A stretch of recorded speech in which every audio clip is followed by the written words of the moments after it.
I'm Lauren. And I'm Lisa. And we're flipping the script about growing older. Our guests have been influencers since before that was even a thing. Welcome to the Anti-Aging Podcast. Welcome to Age Like a Badass Mother. Today's guest is the epitome of badass. Nancy Wilson, guitarist, singer, songwriter, and Rock and Roll Hall of Famer from the seminal rock band Heart. Magic Man, Barracuda, Crazy on You, and Dog and Butterfly, among countless other hits. Heart didn't break barriers. They brought to light that barriers even existed. When young rock fans were falling in love with the Beatles, Nancy and her sister Anne wanted to be the Beatles. That naivete served them. It allowed them to confidently forge forward with their love of making music without once questioning their place.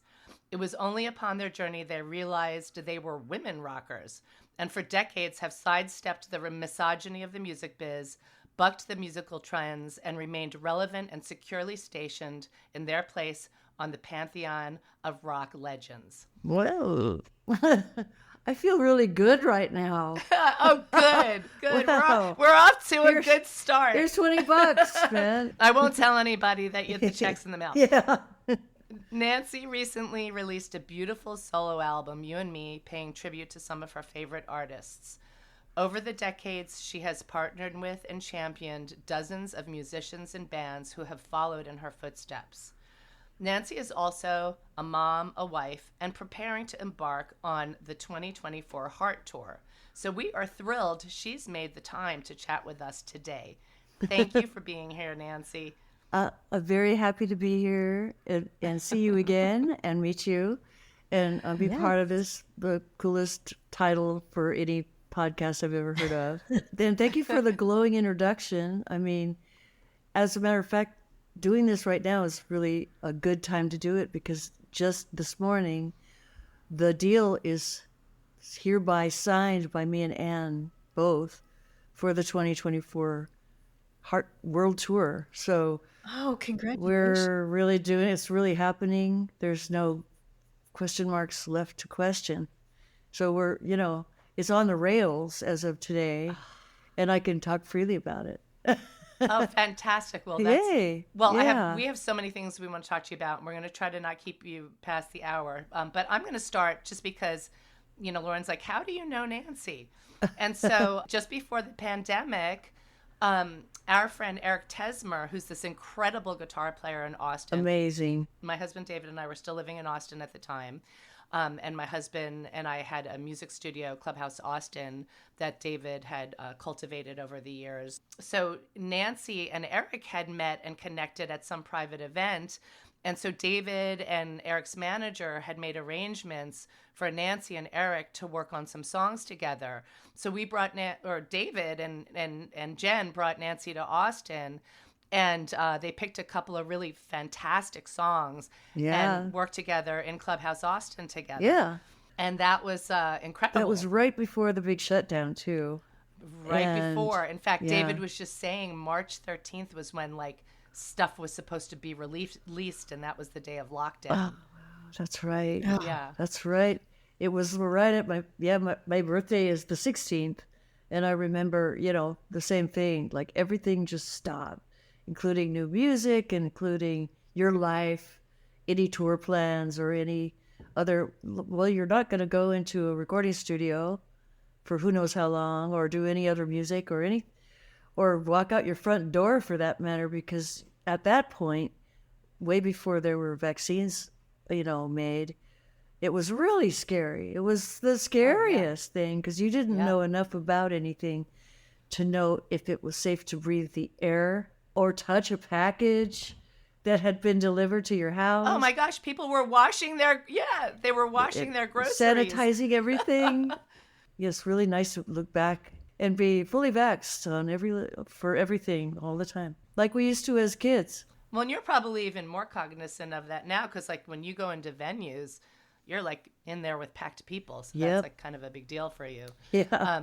I read this Rolling Stone review today, this really nice review of your new album. And it said like when the rest of us were staying home and trying to figure out how to put these like puzzles together, they're like, Nancy, you made us all look lazy. She went and recorded an album.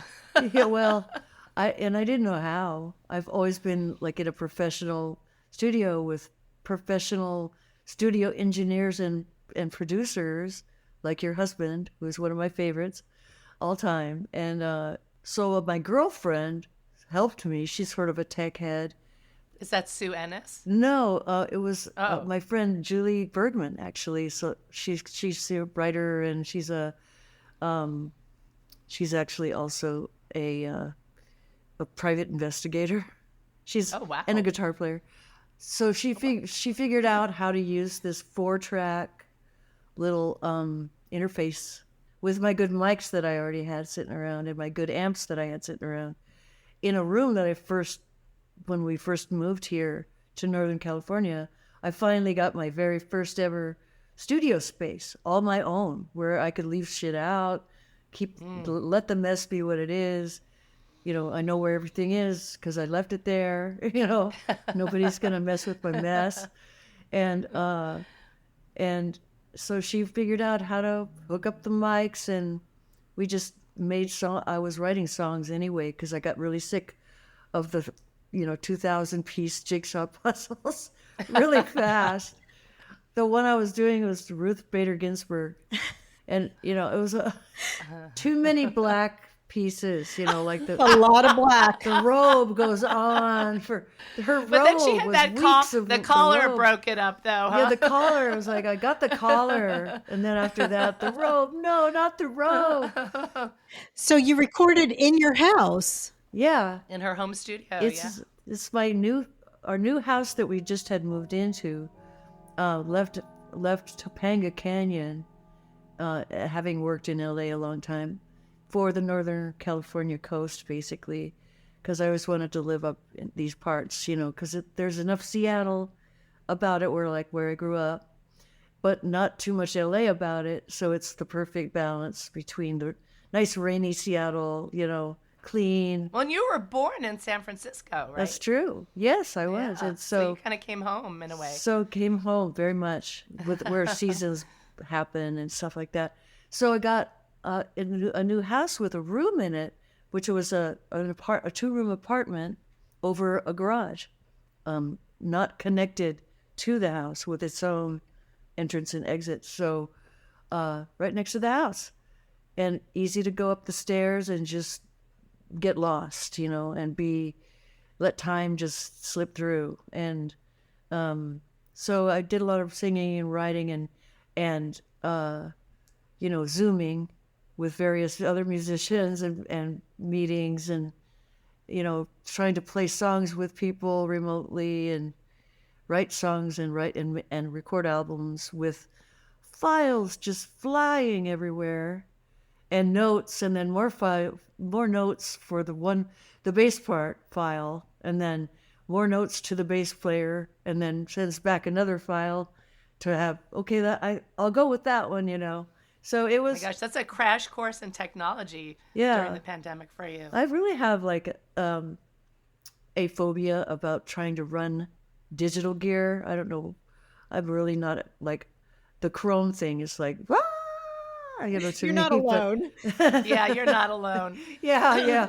Did you write your songs in your studio, or do you have a place where you like to write? Or Yeah, well, I kind of write everywhere, but that's the place where you could get away and try stuff out in the room, but sing it into the room and go, or no, maybe. And Sue Ennis, aforementioned collaborator since I was little, we wrote a lot of heart music together with Anne, and we started collaborating for my album. She is independently a songwriter, and so is a friend of ours, Ben Smith, who used to play drums with Heart for many, he was the longest ever member of that lineup of Heart.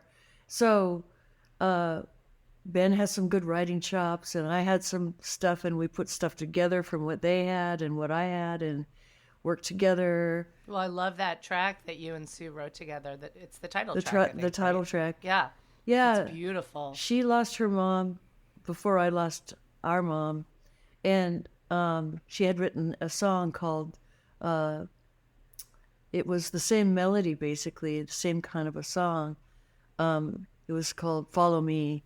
So she's kind of talking to the spirit, of her mom in the song. And I wanted to write a song about my mom and who I feel the spirit in me all the time. And so we kind of combined our two mom songs into that song. And people, when they first heard the album, I put it on first because I figured, well, okay, if you're gonna be like wildly, nakedly honest and emotionally honest with anything, you should start right there. Like first out of the gate is the song that makes you cry, And a lot of people, when they were at home, shut down, they heard the song and they were like, oh, I have to cry as soon as I heard that song. It totally sucked me in. Yeah. And, I read your book a couple of years ago. Right. And I read a little bit more of it preparing to get together with you today and was reminded of what a force your mom was. Yeah. Military woman. Yeah. But still, she was also like, I think I was like, wow, I wonder if that's where like Anne and Nancy really got their sort of independent spirit, like creatively. And she was, even though she was a military mom, she was also like just took the bull by the horns and did the things. No, she was super badass woman. Yeah. Just speaking of, she had, she came from Oregon City, Oregon, a little town still. But she was a product of a really, not a strict religious, but a Christian support group of a religious family.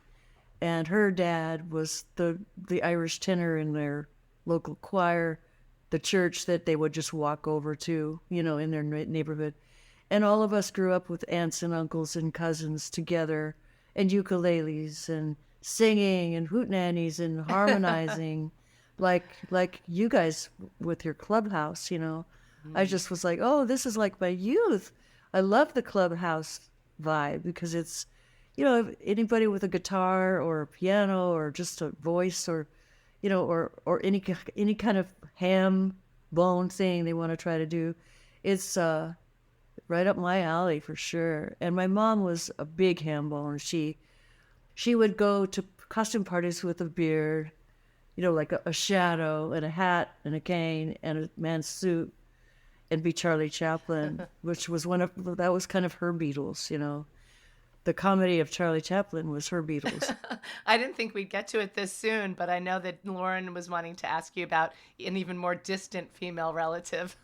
Oh, yes. I do want to hear that story. It's incredible. But it just seems like your mom, like you mentioned, she was a force, but like she really, I think, raised you and your sisters in a way that you didn't know, like, oh, we can't do certain things because we're girls or what. Didn't she give you that kind of sense? She really did give us that. She married into Marine Corps aristocracy. My grandpa on my dad's side was retired as a 4-star brigadier general in the Marine Corps. So it was the lineage that she married into, with the white gloves and all of the cocktail dresses and the, officers, cotillions and officers, clubs and stuff where the women would come once a week or whatever they did, they would have their dinners, and she would actually make the cocktail dress herself for the occasion and wear the gloves, and smoke really elegantly, when it was cool. But she had that amazing flair about her. She had a light that came out of her, and she was a social being. So, she would just, love to talk to people and use her hands and talk about where they came from and their family's history. And I loved reading about her evolution. I mean, 'cause yeah, like throughout the book, like she evolved. Like she was like reading Ellen Watts during the Yeah. counterculture Yes. period, and like I love the story about your parents like trying pot, and Smoking weed with you guys. yeah, she wasn't like stuck in this era. Like she No, evolved too. she really evolved. Well, her rock star was Judy Garland too, who had a real, almost a machismo, woman. The strength of Judy Garland, and she liked a lot of strong women, singers, Barbara Streisand, and big personalities, women that take up space. And she turned into such a spiritualist, and in the human potential movement of the late 60s, the I'm okay, you're okay stuff, and the Jonathan Livingston Seagull time. And, Crosby, Stills, Nash and Young, so many hootenannies where we're all singing Teach Your Children together and stuff like it was by the fireplace, with wine and cigarettes and stuff like the time, but, and so she really was a force, and she had a lot of she had to develop a lot of confidence within the military lifestyle, because she was really looked down upon as a bumpkin from Oregon City, Oregon. So she had to be stylish, and she had to, own the room, basically. So she did. And I think we got a lot of her energy and her spiritual energy.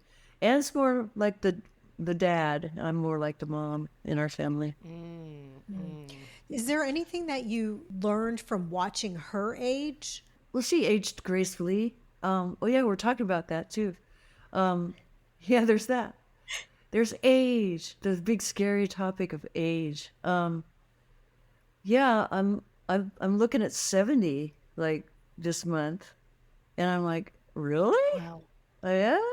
Well, it's not what it used to be. She had a joke about it, like she had to joke around about, she was a model in her early years, and she'd be like, oh, well, there goes the old, top of the hand. Look, I used to, there, like my hand looks like the Ganges River connects there now. She would have some joke about how different you look when you're older, and just make light of it. What are you going to do? You're going to stop, are you going to try to stop the river, I mean, that's kind of why we wanted to do this, because it's like no one can stop the aging process. It's about living well. And like you're a huge representative of living well, because you've been playing music and touring and out there doing this thing that you do for decades. Yeah. And I saw you in Minneapolis a few years ago, just before the pandemic, at a stadium show. Joan Jett and the Blackhearts were opening for Heart, and you invited David and I to the show. And I was just like, and I've seen you guys play before, and I was like, wow, like you were up there with your boots and your heavy electric guitar swirling around the stage, singing. I'm like, how does she do that? And then now you're getting ready, on the eve of a 70th birthday to go on tour and do what you've always done. Can you talk about that? Like what kinds of things that you do, the mindset, physical, whatever it does, you do that helps you? There's a lot more to it when you're older, obviously, to maintain, your strength.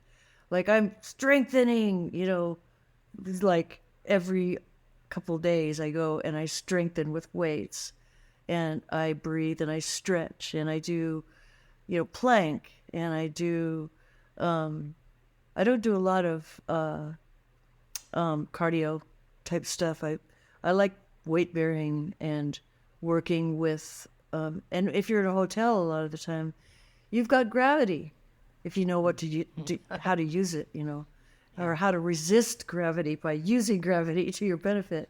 But I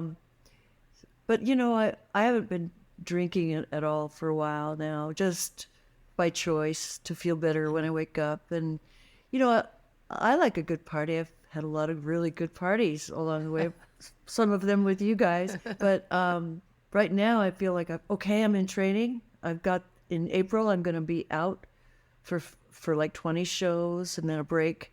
and I'll be out for 20 shows in a break, 20 or 30 shows, at a time in a leg, all the way into the middle of, all the way to the end of October, when I leave in April. So with all that adrenaline when you're on the road, how do you wind down and go to sleep? Because the sleep is such an important factor of. Yeah, it's not that easy to get the right sleep, especially if you're not somebody who just can sleep anywhere, which I've never been. Because you think and you worry, and then you overthink and gig your worry habits. But What are you overthinking? Are you worried about your shows or your kids, or what are you thinking about? there's always the politics. Like me and Anne, like the last 7 months of getting this tour planned and getting the deal done and getting all the details pounded out have been treacherous. It's been Chinese water torture, stall after stall after stall, and delay after delay, and a lot of things hanging on a lot of other things before it can be decided that what else happens after that, all that kind of really stressful stuff. But as of today, I took the longest, hottest shower I've taken in a long time. After I signed that agreement, Nice. it felt really good, like pounding out those treacherous details, but it pays off in the end. And, we get a lot of really professional people that are out there with you to do it with. So there's not somebody like gumming up the works all the time. So usually there's somebody like that in any given, some ego tripper, some power hungry person who's in it just for the money or for themselves. So there's always one of those in every bunch. So we've surmounted that part, and we got past that part so far today, at least. And so that's a lot of the stuff that you kind of stress. Like I worry for Jeff, who really knows the business so well, having been in movies and TV. Your husband? Yeah, my husband, Jeff with a G. And, and he's done a lot of business with a lot of entertainment people in various ways in the entertainment industry. He could protect me in that realm. And like that would be one of my biggest stresses of all, is to see him suffer through all of being doing all of that stressful work on my behalf. I'm sure it's important to him, though, that he's able to do that, so that it frees you up to be, can focus on the creative stuff. Exactly. Well, I am definitely a creative through and through.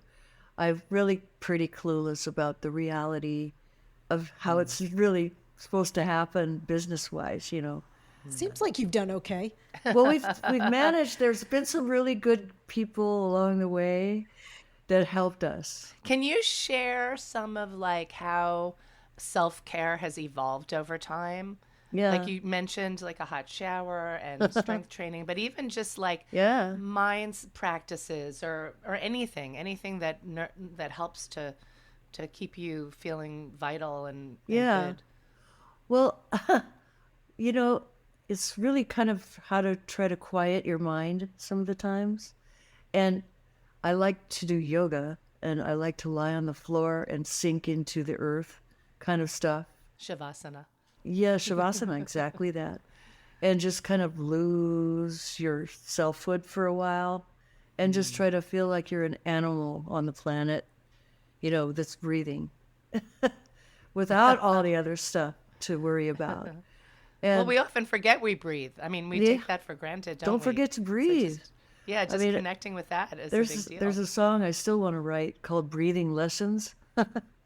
It's a good title, but it's about what you put in your mouth. It's about what you drink and eat. I haven't had red meat for a long time, so it really helps to feel lighter and to eat really clean food, healthy food. And sometimes splurge, like, okay, I'm going to have that chocolate now. And so, I'll have the lava cake Well, we interview a lot of lifestyle doctors, and everything you're describing is what they recommend because Oh, that's they good. said it's not what you do. It's not the occasional thing that's going to impact you. It's what your daily habits are, right? Yeah. And also the strength training. They said as we get older, Yeah. the best way to keep strong muscle mass is more about using our muscles than it is even what we're eating. Like our protein needs actually don't increase. Yeah. It's more about keeping our muscles strong. So Right. And when you're building your muscle, you do more protein. I drink I boil water and I drink bone broth powder with collagen powder in it, whisk it up, and I try to drink that every day. sounds yucky. It's kind of yucky, but you get the chicken broth and the unflavored collagen powder, unflavored. Do you still eat nuts? I still like nuts, yeah. Because Especially if they have chocolate on them. Oh yeah, definitely. No, who was it? Well, we just interviewed Dr. Michael Greger, who has a book, How Not to Age, and he talks about the importance of nuts. And I the reason I'm asking, it's kind of funny, and you probably are like this was a blip on your radar, but when we flew to LA to meet you, and you guys were doing work in Alan Marino's studio, I was like, oh yeah. How can I even help this endeavor? And I'm like, I know, I'll do craft services. So they gave me a list of food for you, and I ran to the store, and I thought I ticked everything off, and I came back, and you're like, do you have any nuts? And I'm like, oh my God, I left the nuts off. And I ran back to the store and got the nuts, but I was like, oh, that's so good. She eats nuts. They're so good for her. You went back to the store again. But I was like, I had this simple task, and I failed. I'm like, how did I forget the one thing she wants? I forgot the nuts. Oh my God. Did you that's cook, funny. Lisa? No, I don't think I did. There wasn't a lot of time because they were working. Yeah. Yeah. So, Nancy, do you like to cook? I really like to cook. I do cook. I cook most every night when I'm home. It's kind of therapeutic for me to cook because I'm pretty good at it at this point. I used to go on recipes and learn recipes, and then, but I have greatest hits, things I could just remember to do. I've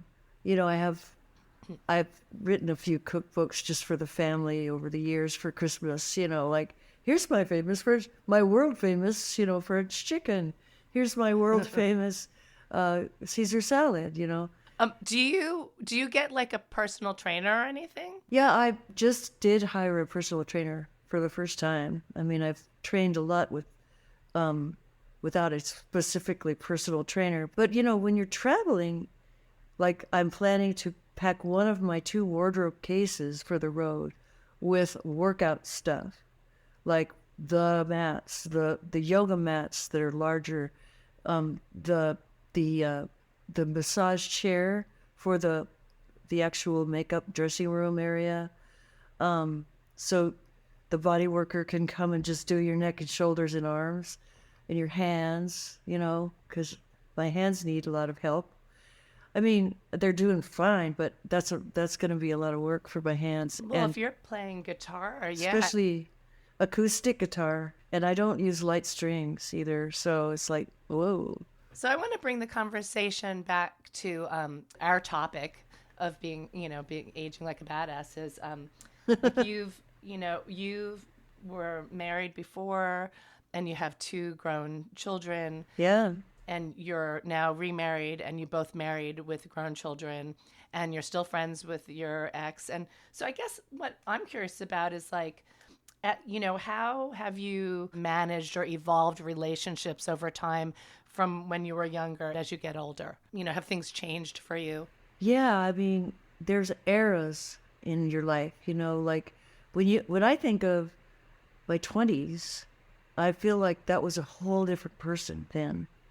And I connect, the connection is all the way still there, especially creatively, to my songwriter self, my younger songwriter self, because that's the same person today. But the things outside of the creative life that you actually endure throughout your life, like the relationships and the loss and, the divorce and losing your parents and having a child or 2 and, worrying for their safety when they're every age from there forward for the rest of your life. and their well-being. And so I think every lifetime is full of lifetimes. There's many lifetimes in each lifetime. Amen. I think if you can maintain a kind of a flexibility in your soul, and I believe in soul, I know it's real, then you can grow with all of the pain and the hurt and the loss and the change that you have to get through.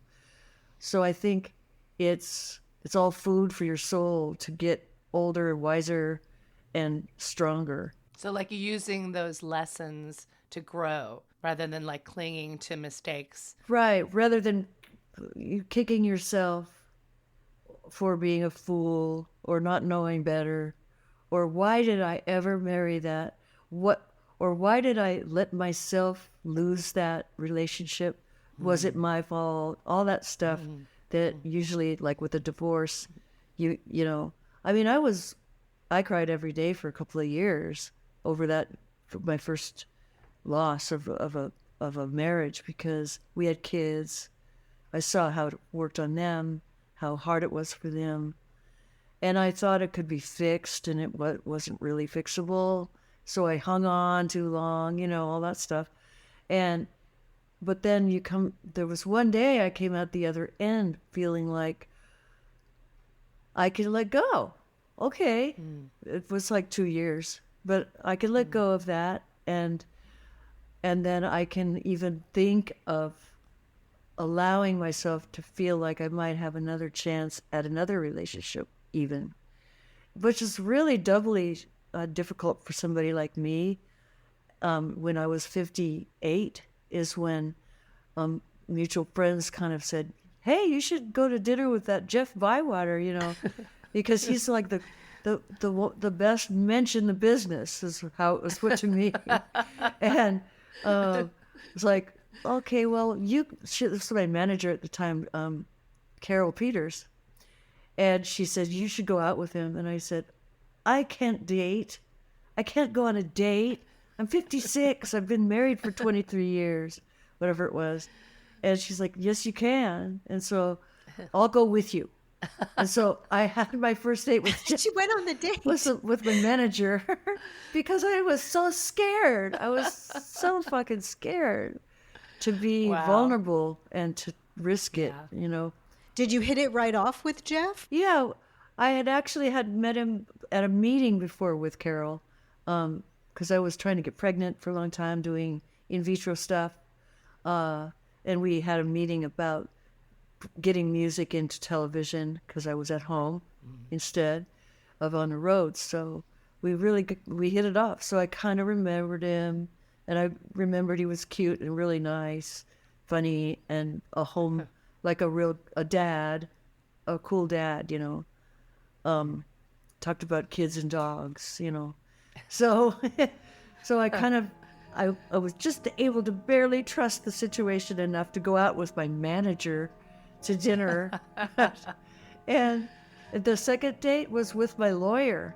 Oh my gosh, Nancy. How did Jeff feel about that? Jeff. How did Jeff feel about you turning up with your lawyer? Well, he knew my lawyer too, because he actually worked with my lawyer as well. And it was kind of like the divorce was finalizing, and it was part of the conversation. It was not very comfortable. But, you know, we always joke about that now, because I was like, we went to a play or a movie with them, and after dinner, I was so afraid he was going to do the, you know, try to touch me or something. Sneak his arm around you. I must be old fashioned, but yeah, I was just scared as shit to go on a date, you know. And he's a beautiful man. It turns out, like 12 years later, you know, he protects me with his life and all of his life skills. And, you know, I don't know if the heart tour would have happened without him, actually. Well, we're grateful for Yeah. Jeff Nice. because Yeah. we're Kudos. very happy to know that Heart is still touring. Yeah. You know, one of the things I really admire about you is that you've got these lifelong friendships, like Sue Ennis, and you've known like Kelly Curtis since you were kids, and I know. and you had such like a strong family growing up. Oh, Yeah. tell the Hannah Dustin story Oh, now. Okay, this yes. is an incredible story because I mean, this is in your DNA. Yeah, there was an axe woman in my history. She was one of the first axe women in the Dustin line of my mother's side of the family. And she came from Haverhill, Massachusetts in the 1800s. And it was the time where Native Americans were rebelling against the settlers that were coming into their land. And so there was a raid on her settlement and her family right after she had had a baby. Hours after baby, she had a child. The Indians raided their farm, took the baby, smashed its head against the tree, killed a bunch of people, and took them hostage. So took her hostage and walked them 4 miles and miles and miles up towards French Canada, Arcadia, or Acadie area. And she found a way while being tied up to a tree to get loose and decided to get her people loose and escape with them in the dead of night while the Native Americans were asleep. And she did. And as they were leaving the forest, she wait a minute. If I go back to, the my town near Washington D.C., I need proof that I have done this. So she went back and got a tomahawk, scalped some Indians, took their scalps into the river on one of their canoes and paddled up to the Washington, D.C. area, presented the scalps to the just new government that was forming at the time in the capital, and got a monument, the first monument ever erected to a woman, built in Haverhill, Massachusetts. She holds a tomahawk, and I went back there years ago, took a picture there for the book, because with my guitar in hand, like a tomahawk, Your the axe. axe woman, yeah. I mean, regardless of the context today under which it might be viewed, which is still controversial, Sure. is still Yes. controversial because she was viewed at down the nose of the higher, the male hierarchy of the day because she acted out. So there's all this history about her in the books about her that put a little black cat picture next, like she was a witch because she acted out. Because she was a powerful woman. She killed people. She was powerful. So it's a real mixed message when you want to If there know were about. a man, there would be no black cats in the pictures. Exactly. Yeah, right. There would be a halo instead of a black cat. Right. Right. But So I feel like there's in your book you talk about there's your mom came up against a women don't do that. You and Anne came up against women don't do that, but you all did that anyway. yeah. She also had Hannah Dustin's DNA. Right. Um, can because speaking of all the misogyny and everything, one of the things I loved reading in the book, Kicking and Dreaming, was that Barracuda is my favorite heart song, and I didn't know what it was about. I always assumed it was about a man, which it is. But can you tell that story because that It's a really pretty great story. We were really fresh-faced from Seattle kids with a new album, the first album, and like at some album release party or some party with a bunch of these slime balls in their satin jackets, the record industry guys. And they were really lechy, and they were, even back then, it seemed a lot more like that. That was the era of it. There's a lot of cocaine in that time. So it was really ego and slime balls like that. It was less so mind expanded as we'd come out of the late 60s with our pot and our LSD. It was all this weird sort of slime ball stuff going on. So the guy went over to Anne and said, how's your lover? And she's like, yeah, Mikey's right over there. He's great. What? And he goes, no, I mean your sister lover. And it was like, we're not lovers, we're sisters, But because we had bare shoulders on the cover, I don't know. But there was something that he wanted, and it sort of came in he had already kind of planted the salacious idea in the press. And so it was like, it was only their first time, I don't know. It was just, we were so offended because we were musicians. We were creative people trying to be like the Beatles or be the Beatles as much as we could be the Beatles.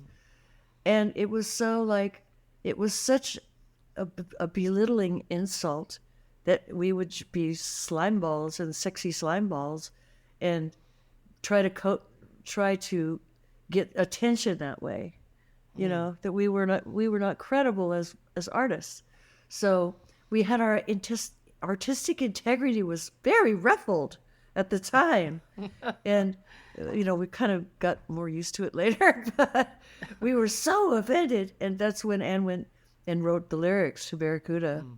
When I was growing up, of course, one of my favorite rock bands was Led Zeppelin. I had, they were it for me. I saw them at Madison Square Garden in '77. Yeah. And then this is a whole other conversation. But then when I got my first Heart album, I was like, oh my God, like it was like mind blown. But one of the things that I was thinking about is that like back when you guys were starting, there was a moment where like Zeppelin walked into a club where you guys were playing Stairway to Heaven, but then like fast forward decades later, and you guys are performing for them at the Kennedy Center Honors. Yeah. And I want to tell you something. I watched that again today because I hadn't so seen it good. in a long time. I was weeping. Oh my God. I was like, what's wrong? Like, I was seriously, I'm not making that. David saw me on the couch. I'm like, I don't know what's wrong with me. It was just like so moving. It's quite a moment.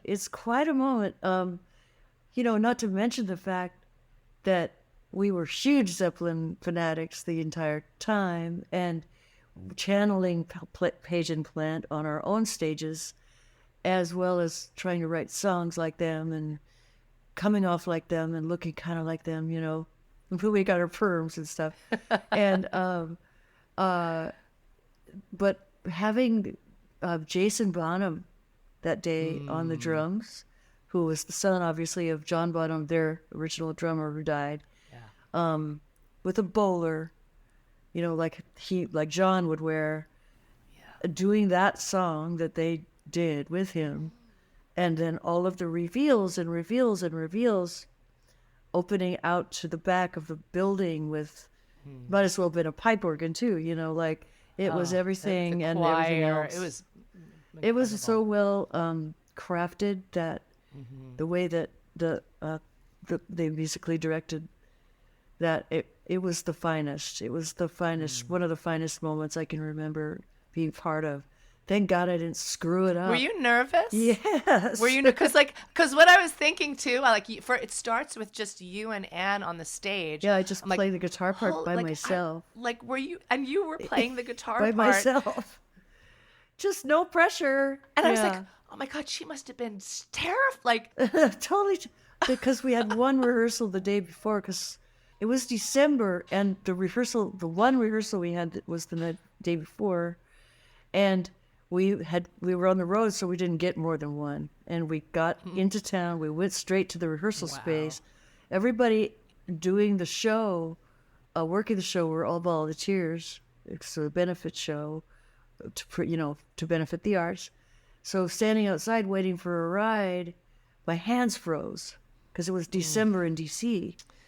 My God. And so I went straight into a rehearsal room to try to play, Stairway to Heaven without warming up at all and having practiced it at all. I knew I remembered it, but I forgot kind of. I was just, I'll just walk in, I'll play it. But my hands were frozen. I sort of remembered it, but not exactly remembered it. So the whole band and choir were there watching me just blow it with these frozen fingers. As the guy said, the guitar guy goes, "Look, I can shadow you. I can play it with you." It's like, no. My hands are just frozen right now. I could play this. I could do this.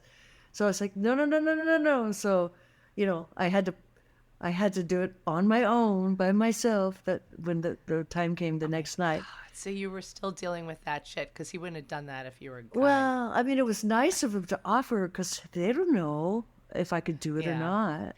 He knows. He knows who you are. He knows you can play that song. But who knows at my age how I could do like something like that anymore? I don't know. But it was a generous offer, but I turned it down diplomatically. Well, you What? showed Who are them. some of the people who you get starstruck by? I know you were in love with the Beatles, Yeah. but like who are some of the people that you get starstruck? Well, Jimmy Page, Robert Plant, Paul McCartney.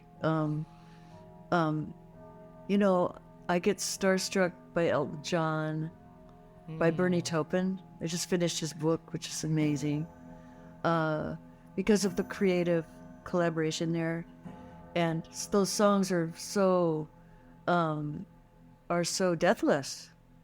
Songs like Daniel and Someone Saved My Life and so many great songs. And so yeah, those are I mean, I know these guys and I've been in rooms with them, but I can't hardly breathe, if I'm in the room with them. It's Neil Young is another one. Oh yeah. You've named all just like the top, like my favorite and Lauren's favorite. Sounds like artists your of all record time. collection at the Yes, club. Yeah. totally. Joni yeah. Mitchell. Yeah. Oh my gosh. Yeah. Yeah. Joni. Yeah.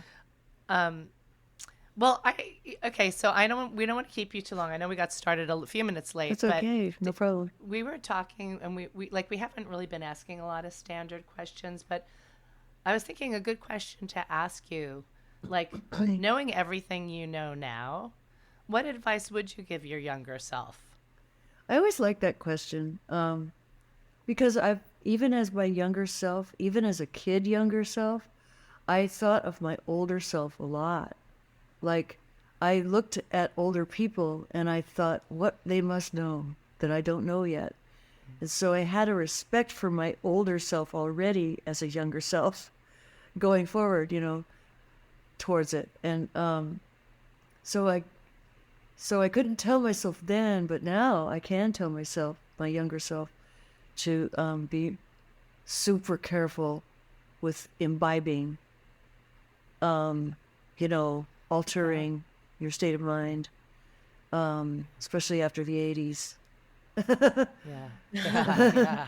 And, even in the 60s and 70s, we dabbled with mind-altering stuff, but it was all very innocent, sort of, in the day, with the Beatles at the helm, and the Moody Blues were there for you if you were tripping, if you were flying. So Now it's legal and regulated. yeah, Microdosing. now you can and medical microdose. marijuana. Exactly. So I mean, that's the better side of the story. If you're gonna do any altering at all, I think that's the way to, tell your younger self to go. What's the best piece of advice you've ever received? I think I think you have to tell yourself your best advice a lot of times. What are your survival skills? Let me take stock of my survival skills. What are the things that I've kept in my pocket, with me, in my chest, in my heart, in my soul? And I think one of the best tools is humor, because you can't laugh everything off, and you can oftentimes you find yourself trying to make light of some really heavy shit, but then when you can look back and laugh on stuff, you get past it, you get a perspective on it, and it helps you it helps you recover. And I think, when you see great stories about people that have come through really disastrous life experiences, a lot of it is wars and shit, They get through it with songs and with stories and laughter and, telling and talking with each other, telling stories, cautionary tales, and songs, a lot of songs. You are like seem like you were kind of like an old soul, but a lot of like what you're saying seems like wisdom that comes with being older, which is really learning to listen to yourself and not take things so seriously and not hanging on to things. Would you say that it's more so now, or have you always been like that? Oh, I always considered myself a wise old owl when I was even little. Like I always had the feeling that I'd been here around before. Some people, like my two sons, are twins, but they're fraternal. They're not identical. And one of them is a really old soul, and one of them is a younger soul.